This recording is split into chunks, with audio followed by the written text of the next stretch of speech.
It started on a cold Tuesday morning in Newcastle, the kind where the sea mist rolls in before sunrise. A fisherman found a blood-stained jacket tangled in his nets, but no body. Within hours, police blocked off the harbor and whispers spread. It's happened again. What they didn't know was that the killer never left the city. He just changed his name and joined the investigation. The discovery. The fog over Newcastle Harbor was thick enough to swallow sound.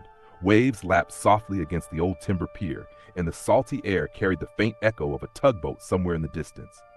At 5:42 a.m., Mick Turner, a local fisherman with 30 years on the water, pulled his net for the second time that morning. The weight felt wrong. Too heavy, too uneven. "Bloody hell," he muttered, giving the rope another hard yank. The winch groaned as the net rose from the black water, dripping seaweed and broken shells. When the first thing that surfaced wasn't a fish but a tangle of fabric, Mick's gut twisted. It was a dark-colored jacket, expensive by the look of it, and it was soaked in something darker than seawater. Blood. Mick froze. He'd seen drownings before. Accidents, drunks who fell off the wharf after a big night. But this was different. There was too much blood, and it was too fresh. He hauled the rest of the net up, praying he wouldn't find a body. But there was nothing else. Just that jacket, caught on a steel hook like bait for bad dreams. Mick pulled out his phone with shaking hands and dialed 000. By the time Detective Miles Cooper arrived, the sun was just beginning to slice through the fog. He'd been with NSW police for 15 years, and Newcastle was supposed to be the quiet post after his burnout in Sydney. He lit a cigarette and watched uniformed officers cordon off the pier. The crime scene tape fluttered in the breeze like yellow warnings from another world. The jacket sat inside a clear evidence bag on the bonnet of a patrol car. "Pulled it from the water," said Senior Constable Harris. "No ID. Blood looks fresh, maybe less than 12 hours old." Miles nodded, eyes fixed on the fabric. He crouched closer. It wasn't just any jacket. It was designer, custom stitching, initials embroidered on the inside pocket, CM. Who found it? The fisherman, Mick Turner, local bloke, still over there, shaken up. Miles walked across to where Mick sat on a crate, staring into the fog like it held the rest of his life. "Morning, Mick. Detective Cooper, you all right?" Mick nodded slowly. "Ain't the first weird thing I've pulled out of this harbor, mate, but it's the first one that smelled like this." Miles arched a brow. "Smelled like what?" "Fear," Mick said quietly. "Forensics arrived within the hour. Blood type A positive, no matches yet. The jacket's label came from a boutique in Sydney CBD, $300 a piece, not something a drifter would wear." Miles stood near the railing, staring down into the still water. The reflection of the morning sun turned it crimson where the jacket had been found. He flicked ash over the side.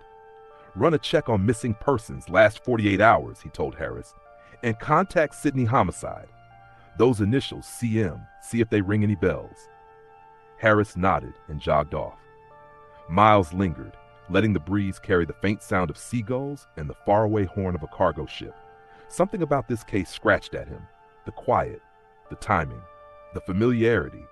He pulled a folded photo from his wallet, a woman smiling on a sun-washed pier. Her name was Clara Miller.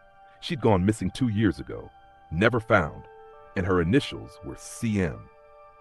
Later that morning, Detective Cooper drove to the local cafe on Hunter Street. The place smelled of burnt toast and fresh espresso, the kind of spot where gossip brewed faster than coffee. "Flat white, extra shot," he said to the barista, nodding to the daily paper on the counter. "Local fisherman finds bloody jacket in harbor. No names, no leads, just speculation." He flipped open his notebook. Harbor depth at find site, 4.7 meters. Blood fresh, tide incoming at 3:15 a.m., possible dump window, 1 to 3 a.m. He tapped his pen against the page. The tide that morning had been unusually high, which meant the jacket might have drifted from upriver. Hunter River. That's where Clara Miller's car was last seen, abandoned near the old bridge. At noon, Harris returned with an update. "No missing persons named Clara Miller in the current database," he said. "But there's a new report from last night. Young bloke named Callum Morgan vanished after a party on Wharf Road. Girlfriend says he never made it home." Miles looked up sharply. "Initial CM," Harris nodded. "Yeah, and get this, Morgan worked at Newcastle Herald, crime desk." Miles' cigarette paused halfway to his lips. You're kidding. Wish I was. He'd been chasing some story, something big apparently. Told his editor he had proof of police corruption. Then, poof. Miles exhaled a slow breath. The fog outside had lifted, but the city still felt heavy. All right, he said. Get me his address. The flat on Darby Street was neat, too neat. Photos on the wall showed Callum with friends, family, his girlfriend, all smiling, all unaware that one day he'd just disappear. On his desk sat an open laptop, screen dark. Miles powered it on. A folder blinked on the desktop. Red Harbour. He double-clicked. Password protected. He tried a few guesses. Birth date, girlfriend's name, nothing.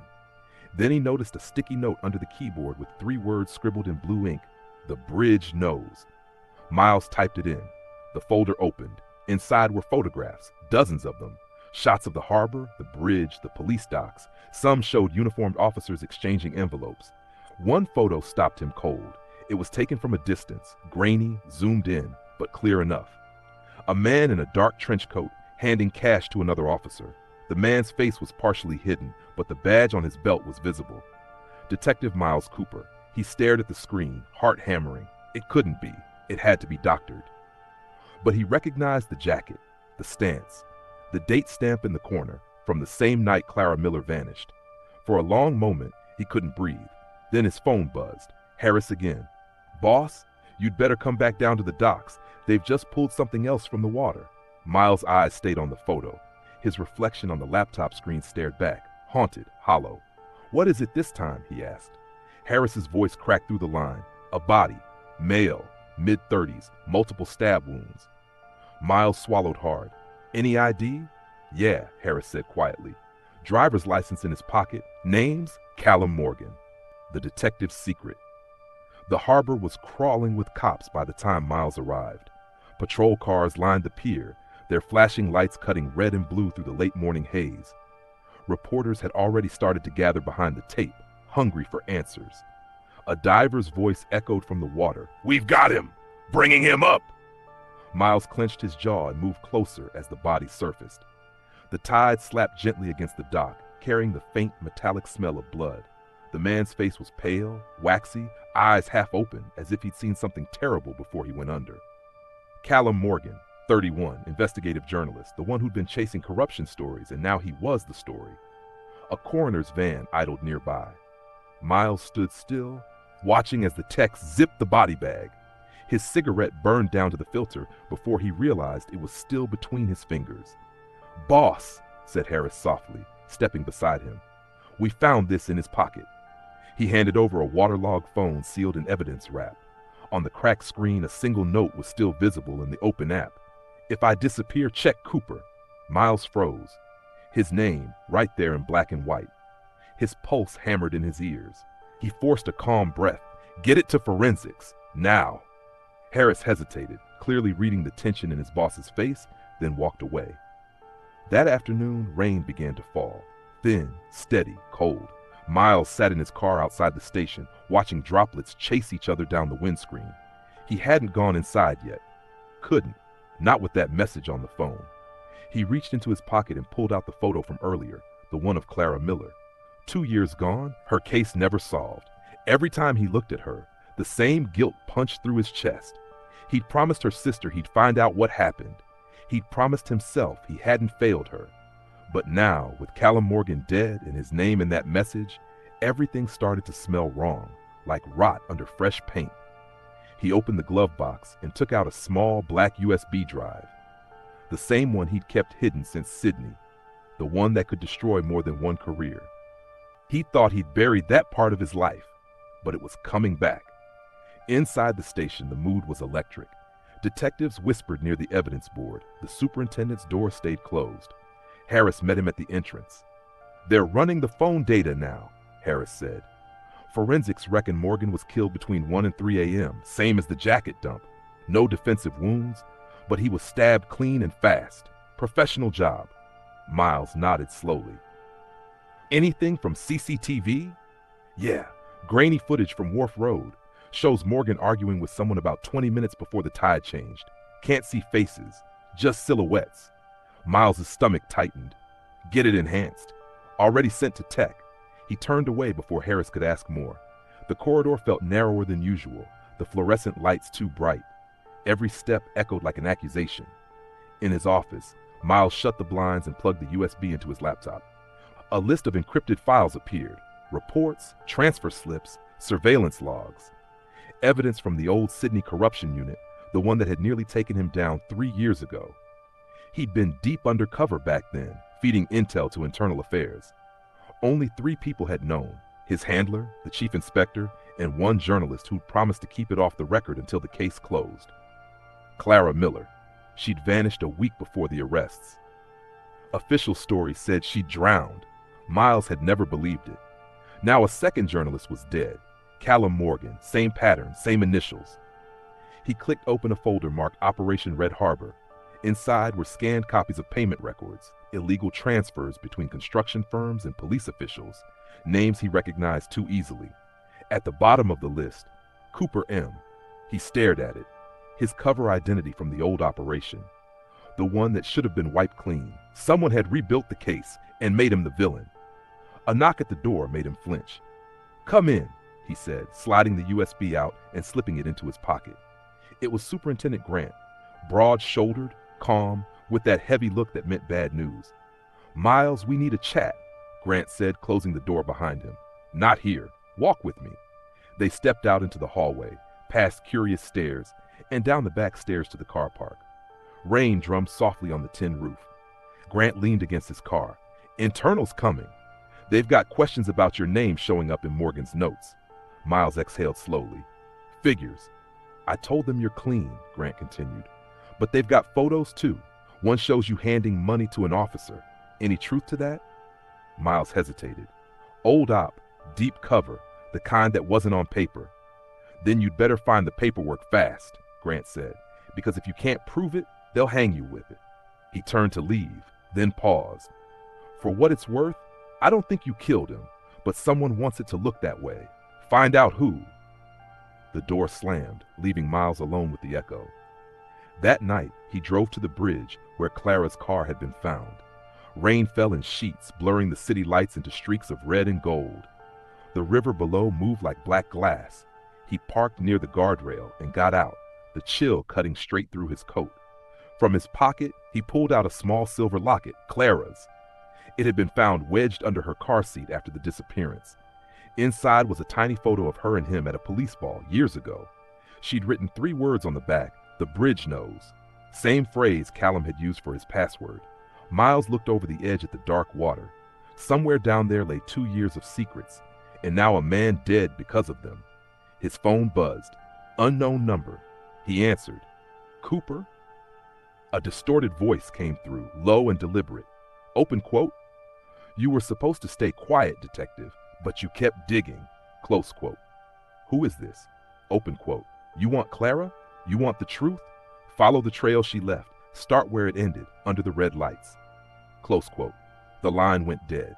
Miles stood there, rain soaking through his shirt, the sound of water slapping the pylons below. The red lights, the harbor bridge glowed crimson at night, a warning for ships entering port. He climbed back into the car and started the engine. The dashboard clock read 11:47 p.m. He was done being framed. Someone wanted him buried, but they'd forgotten one thing about Miles Cooper. He didn't go quietly. The missing witness.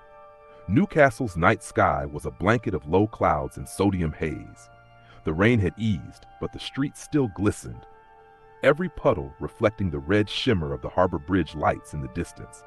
Detective Miles Cooper parked his sedan outside Pier 14, a half-abandoned freight terminal on the edge of the industrial district. The place had been closed for years, except for the occasional trawler offloading at dawn. The anonymous caller's words echoed in his mind. Open quote, "Start where it ended, under the red lights." Close quote. He slipped a hand inside his coat, feeling the weight of his sidearm, and moved through the shadows. Inside, the warehouse smelled of rust and sea rot. Broken crates were scattered across the concrete floor, and water dripped steadily from a hole in the roof. The hum of the city was distant here, only the creak of old metal and the slow beat of his footsteps. Near the back wall, a faint light flickered, a single torch resting on a crate. Beside it, a figure, a woman. She turned slowly, hood falling back. Miles froze. His breath caught. Clara. Her face was thinner than he remembered, hair damp and tangled, eyes alert but hollow. "Hello, Miles," she said softly. "You weren't supposed to find me." For a long moment, neither spoke. The silence between them was heavier than the rain outside. "You're supposed to be dead," Miles said finally. "I had to be." She stepped closer, the beam from the torch catching the edge of her cheek. "If they knew I was alive, they'd have finished what they started." Miles shook his head, struggling to process. 2 years, Clara. 2 bloody years of thinking you drowned. Why didn't you come to me?" "I couldn't trust anyone," she said. "Not even you." The words hit like a slap. "What's that supposed to mean?" She looked away. "You were part of the operation, Miles. Operation Red Harbour. The whole thing was rotten. Bribes, missing evidence, staged arrests. You think they didn't keep tabs on their own?" "I was undercover," he snapped. "You knew that." "I knew what you told me," she said quietly. "But then Callum found proof that someone inside the task force was feeding intel to the same people we were investigating." Miles frowned. "Callum? You knew him?" Clara nodded. "He reached out to me a month ago, said he'd found something buried in the files, something linking the corruption case to a murder cover-up. Said it led back to someone high up in Newcastle police. And then he ends up dead," Miles muttered. "Stabbed, dumped in the harbor." Clara's eyes darkened. "They're cleaning house, Miles. Anyone who knows the truth." She reached into her bag and pulled out a small envelope sealed and marked with a faded logo. "NSW Police. Evidence copy." Inside was a photo, grainy CCTV from a storage yard. It showed 3 men standing near a shipping container at night. 2 wore police jackets. The third? Miles's heart sank. "Superintendent Grant." Clara watched his face. "Now you see why I ran." Miles turned away, gripping the edge of the crate. "Grant's been my boss for 5 years. He's the one who told me Internal was coming after me." "Of course he did," Clara said. "He's controlling both sides." A loud metallic clang echoed through the warehouse, somewhere near the entrance. Both froze. Clara killed the torchlight instantly. The warehouse dropped into darkness. Miles drew his gun, motioning for her to stay behind him. Footsteps just shuffled through the puddles outside, slow, deliberate. Then a voice. "Detective Cooper, you really should have stayed retired." Grant. The echo of his tone filled the space like smoke. Miles ducked behind a rusted forklift, peering toward the open doorway. Flashlights swept across the room, at least 3 of them. He whispered, "They found you." Clara's hand trembled against his sleeve. They never stopped looking. Grant stepped inside, flanked by 2 armed officers, both from the Internal Affairs team. "Miles," he said calmly, "put the gun down. You're making this worse for yourself." Miles stayed hidden. "You killed Morgan." "Don't be ridiculous," Grant said, his voice dripping with false pity. "Morgan was a danger to himself, got in over his head, poking where he didn't belong. You should understand that." Clara spoke suddenly, voice sharp from the shadows. "And what about me, Grant? Did I poke where I didn't belong, too?" Grant's head snapped toward the sound. "Clara?" She stepped into the dim beam of a flashlight, her face pale but steady. Grant's smirk faltered. "Well, I'll be damned. We did good work covering your little accident." "You murdered 2 officers to make it look real," she said. "And you framed Miles to keep your name clean." Grant sighed. "That's a very dramatic version of events, Miss Miller." He nodded to his men. "Take them both in, quietly." The first officer moved forward, but Miles was faster. He fired once, the shot cracking like thunder in the enclosed space. The man went down, weapon skidding across the floor. "Clara, run!" She bolted toward the rear exit as the second officer fired back, bullets sparking off metal. Miles dove behind a crate, returning fire. Grant shouted, "Alive, you idiots! I said alive!" But Clara was already gone into the rain. Miles ducked low and sprinted for the side door, slamming into the night. The air was cold, sharp, electric. He heard Grant's voice shouting behind him, then the screech of tires. He ran down the narrow lane between the warehouses, boots splashing through puddles. Up ahead, Clara stumbled near a chain-link fence. Miles caught her arm, pulling her through. They collapsed on the other side, gasping for breath. Sirens wailed in the distance. "We can't go to the police," Clara said between breaths. "He is the police." "Then we go public," Miles said. "Everything you've got, we drop it all." She shook her head. "Not yet. There's one last piece missing. The files Callum found. He sent them to someone before he died. A woman named Eve Langford, ex-forensics, lives near Stockton. Miles nodded grimly. Then that's where we go. Clara met his eyes, the same eyes that once believed the world could be fixed with the truth. Now they both knew better. As they disappeared into the fog, the red lights of the bridge glowed faintly through the rain, like a warning burning over the city. The harbor chase. The storm rolled back in before dawn. By the time Miles and Clara reached Stockton, the streets were half flooded, and the air thick with the smell of seaweed and diesel. Winds whipped off the Hunter River, howling between the corrugated roofs. They parked 2 streets away from an old weatherboard cottage, paint peeling, curtains drawn, Eve Langford's last known address. She was forensics, right? Miles asked, scanning the empty street. Clara nodded. Yeah, fired after she blew the whistle on evidence tampering 5 years ago. She and Callum kept in touch. He said she still had a copy of the Red Harbour files. Miles adjusted his coat, hand resting on his holster. Let's hope she's home. They approached the door quietly. The sound of gulls echoed from the riverbank, harsh and distant. Clara knocked twice. Nothing. She tried again. This time, the door creaked open a fraction, unlocked. Miles drew his gun and stepped inside first. Eve, Newcastle police. We're not here to. He stopped. The room smelled faintly of gas and something metallic. The kitchen table was covered in files, photographs, and a half-empty mug of coffee, cold. Papers were scattered across the floor, footprints smudged in the dust, and on the wall, written in red marker, "Trust no one. They watch the water." Clara's face drained of color. Oh God, we're too late. From the hallway came a faint creak, floorboards shifting under weight. Miles motioned for silence. He moved down the corridor, weapon raised, eyes scanning. A shadow flickered past the doorway ahead. Stop, police, he barked. The figure bolted, crashing through the back door and into the rain. Miles tore after them, boots splashing through mud, wind roaring in his ears. The chase spilled out into the open wharf, lights from the dockyard flickering through sheets of rain. Clara, stay back, he shouted over his shoulder. The runner, tall, hooded, darted across the slippery boards, heading for a moored speedboat at the far end. Miles fired a warning shot. Stop now. The figure didn't slow. The boat engine roared to life, its spotlight slicing through the rain. Miles jumped onto the dock rope, slipped, and caught the railing just in time. He landed on the stern as the boat lurched away from the pier, water exploding around them. The chase ripped through the harbor, engines screaming, wind tearing at his face. The city lights shimmered in the distance, half buried in fog. Miles crawled forward along the deck, rain stinging his eyes. The driver glanced back, not a stranger. Sergeant Lyle Harris, his own partner. Miles shouted over the storm, "Pull it in, Lyle. We can fix this." Harris's eyes were wild, desperate. "It's too late for that, mate. You should have stayed out of it." He turned sharply toward the open water, throwing Miles off balance. The detective crashed against the railing as the boat slammed into a floating log, spinning violently. The impact sent Harris sprawling. The gun in his hand slid across the wet deck. Miles lunged, grabbing it first. He pointed it straight at him. "Why, Lyle?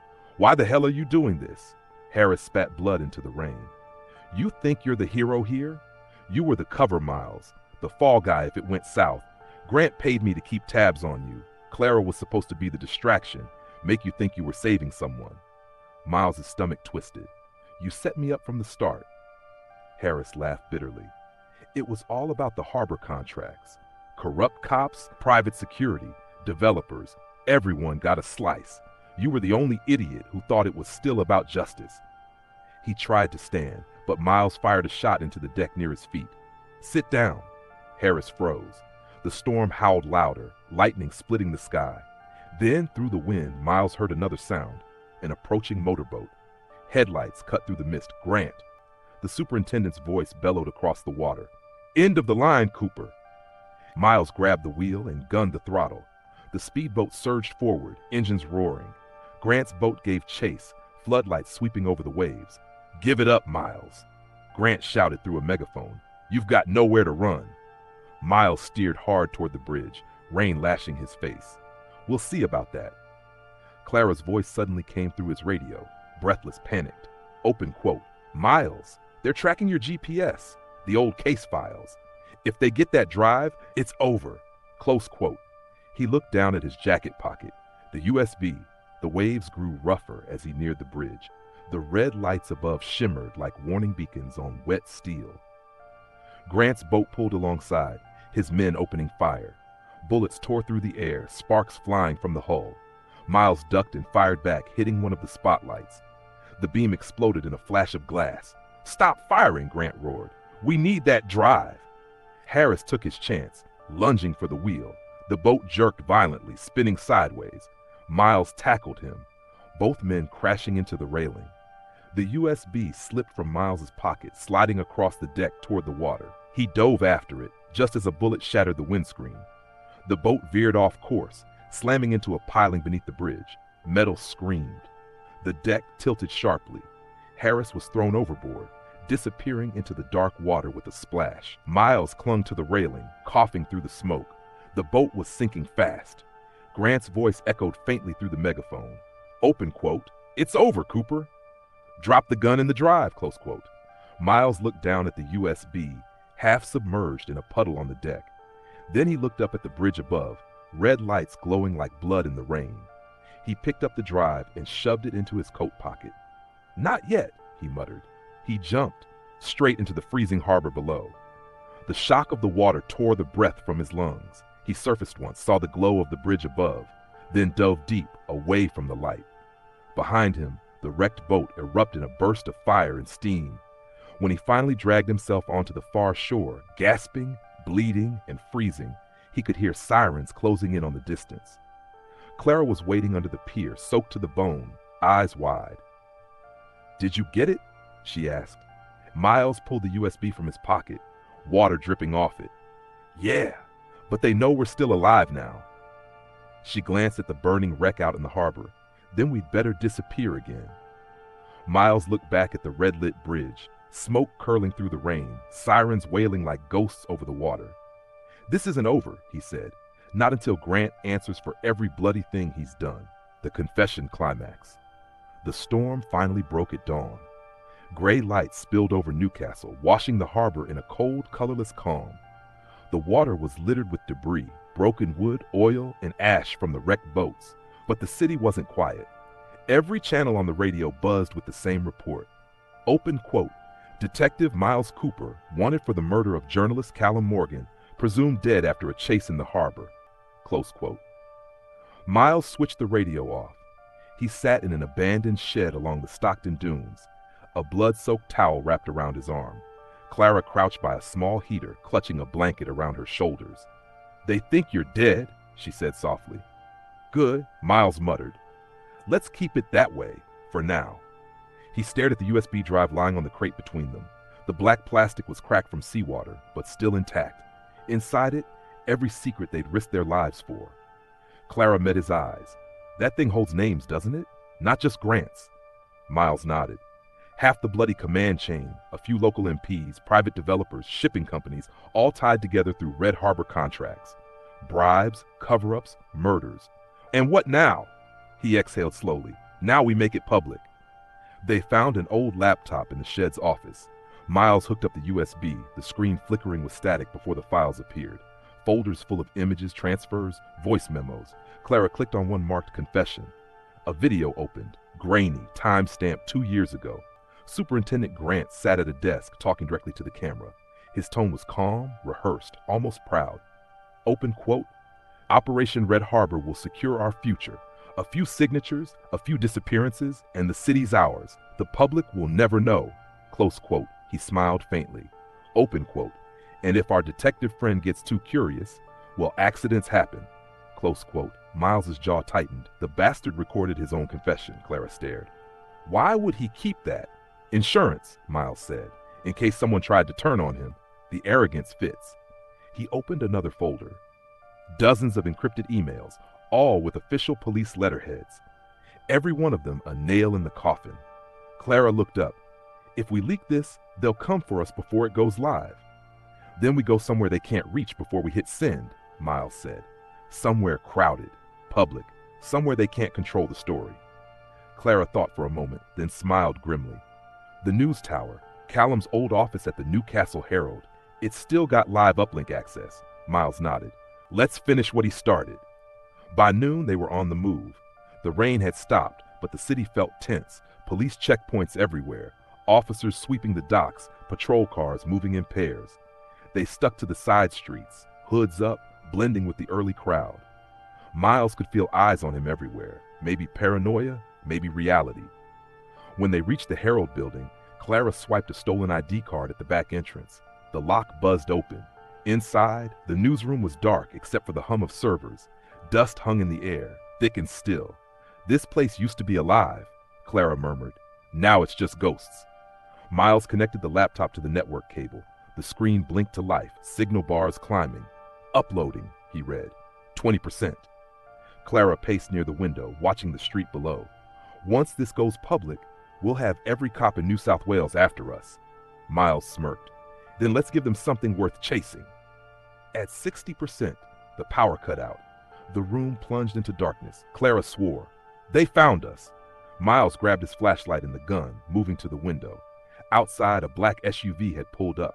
Tinted windows, no markings. Then the door downstairs slammed open, footsteps, heavy. "Miles Cooper," Grant's voice boomed through the hall. "You've caused enough damage. Let's end this like men." Miles clenched his jaw. "Of course it's you," he whispered to Clara. "Keep the upload running. There's backup power on the main server. It'll auto-continue." She nodded, slipping behind the desk. "Go stall him." Miles stepped into the corridor, gun ready. The flicker of emergency lights painted the walls red. Grant emerged from the stairwell, flanked by 2 armed officers. His trench coat dripped with rain. "Still breathing, I see," Grant said coolly. "You just don't know when to quit." Miles took a slow step forward. "You killed them all. Morgan, the witnesses, those officers in Sydney." Grant shrugged. "Collateral, necessary losses. You think this city runs on honesty? It runs on control."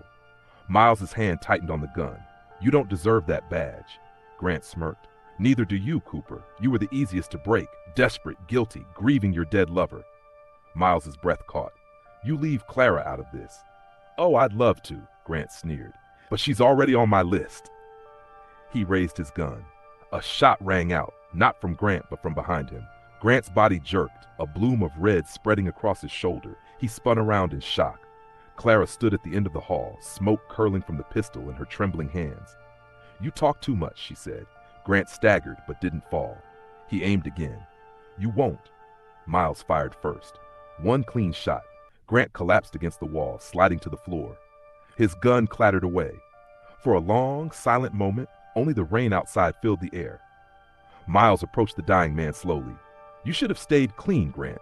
Grant coughed blood, smiling weakly. "Clean? You think any of us were? You just hid it better." Then his eyes glazed over. The smirk froze. Miles knelt, pulled the badge from his chest and dropped it on the ground beside him. "Not anymore." Back in the office, Clara wiped tears from her face. "Uploads complete," she said quietly. "It's everywhere now. News feeds, government servers, social media." Miles looked out the window. Sirens blared across the city. Police cars screeched toward the harbor, not after them, but after the names exposed in the files. He exhaled for the first time in days. "It's done." Clara smiled faintly. "Callum would have loved this." Miles nodded. "He didn't die for nothing." They stood together in silence as the first rays of sun broke through the clouds, washing the harbor gold. For the first time in years, Newcastle felt like it could breathe again. Final twist. 3 days later, Sydney. The storm had passed, but the city still smelled of salt and smoke. Every major network was still running the same headline. Open quote, "Red Harbour scandal exposed. Police and politicians implicated in massive corruption ring." Close quote. Detective Miles Cooper and Clara Byrne were now ghosts. No records, no official trace, only rumors. Some said they'd fled to the coast. Others claimed they'd been silenced before they could testify. Only one thing was certain. The truth had finally burned its way out. But the story wasn't over. Miles stood on a rocky lookout above the ocean, waves crashing below. His beard had grown, his jacket torn, but his eyes were steady. The radio beside him hissed with static. Then a news anchor's voice came through. Open quote. "Authorities confirm the body of Superintendent Grant has not been recovered. A search operation continues in Newcastle Harbor." Close quote. Miles exhaled. "Of course," he muttered. "The bastard's too slippery to die properly." He turned the dial off and pocketed the radio. Behind him, Clara walked up the hill carrying 2 coffees. "Still keeping tabs?" she asked. "Old habits," he said, taking 1 cup. They sat side by side, staring at the gray horizon. Clara's voice was quiet. "We did the right thing, didn't we?" Miles nodded slowly. "We did what was necessary. That's close enough." But peace never lasts long in their line of work. Miles's phone, an unregistered one he bought off a truck driver, buzzed. A hidden number. He frowned and answered. "Yeah?" The voice on the other end was calm. Female. Professional. Open quote. "Detective Cooper, you've caused quite a stir." Close quote. Miles froze. "Who is this?" Open quote. "Let's just say a friend of your late superintendent. You've been very busy, haven't you?" Close quote. Miles stood up, scanning the cliffs.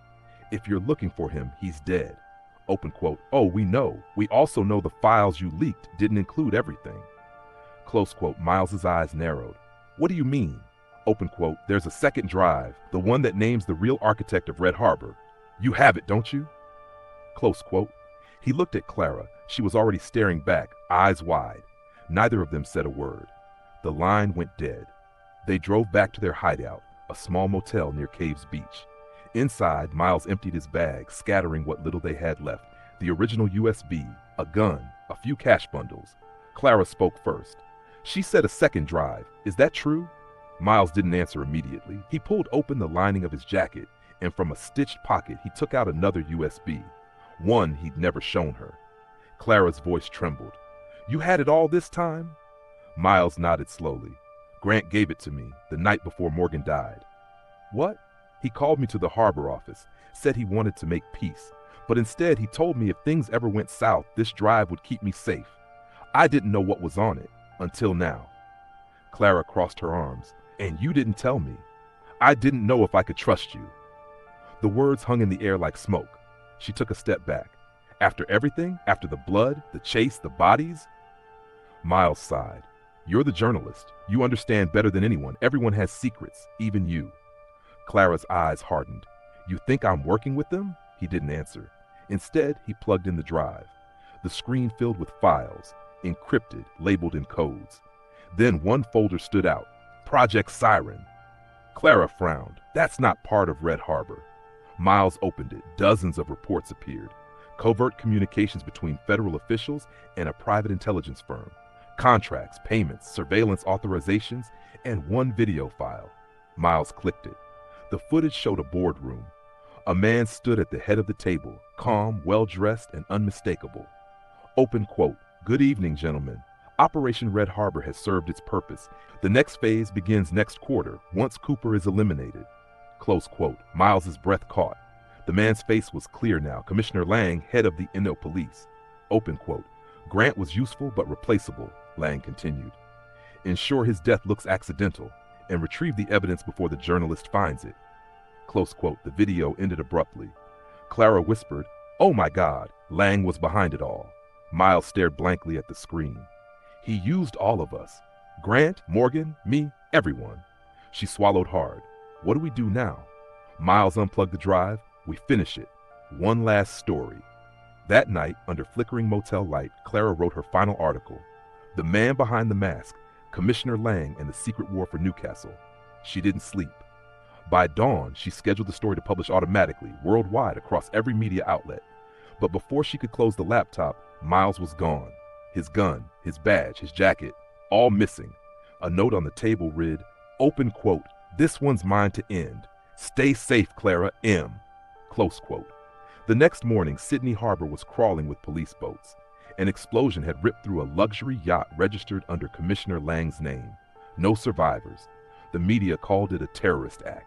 But in every newsroom across Australia, a file arrived minutes later, the same one from Miles's hidden drive. The truth was out. Lang's empire fell within days. Dozens of arrests followed.